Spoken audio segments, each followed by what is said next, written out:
Assalamu alaikum wa rahmatullahi wa barakatuh. This is Najwa Hussaini with Azadi News. Internet mobile network restored for Rohingya refugees.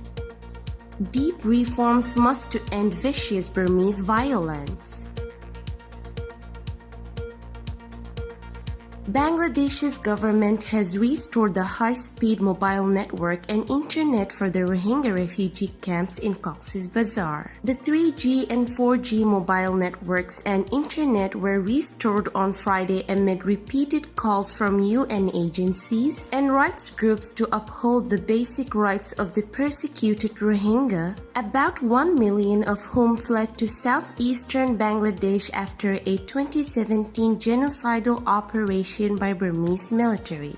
Following interministerial meetings, Bangladesh's government took the decision to restore the mobile network about a year after its suspension. A task force formed by the government Wednesday sent a letter to the Post and Telecommunication Ministry restoring the services, officials said. Following the government decision, the 3G and 4G mobile network and the internet have been restored today, MD Mehboob Alam Talukdar, Bangladesh's Refugee Relief and Repatriation Commissioner RRRC, told Analudu agency. Various mobile network service companies have already started providing high-speed mobile and internet services. Restoration of the service is important for better services to the Rohingya people amid the pandemic, said the commissioner. Earlier, he had urged the government to provide digital communication services to the 1.2 million displaced Rohingya in Cox's Bazar.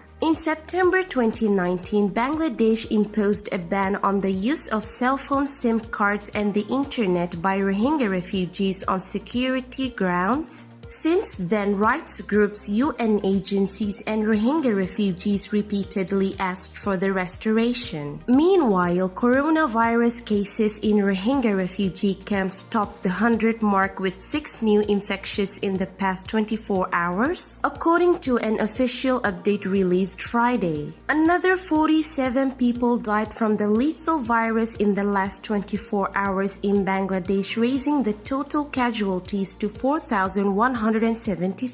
Some 2,211 new infections were recorded in the past day, bringing the total number of infections to 306,794 according to the South Asian country's health ministry.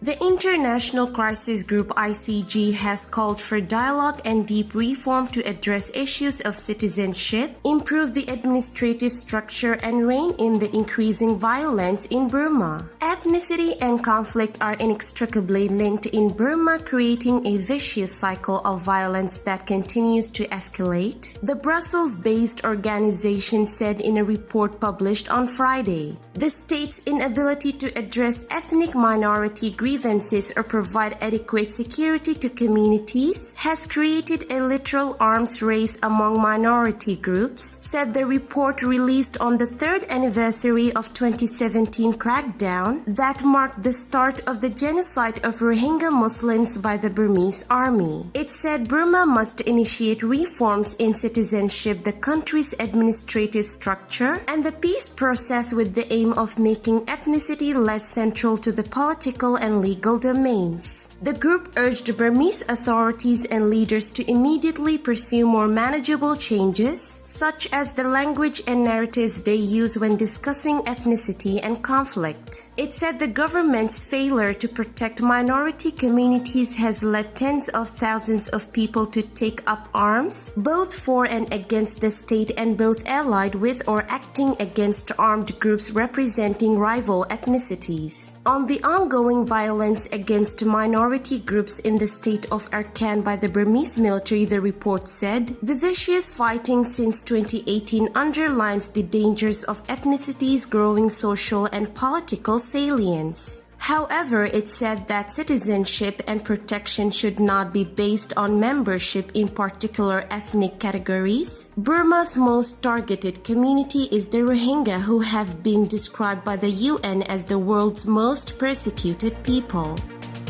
This is today's news. To get more updates about Rohingya, subscribe to our YouTube channel and hit the notification bell. Visit our website azadinews.org and follow our social media accounts. Wassalamu alaikum wa rahmatullahi wa barakatuh.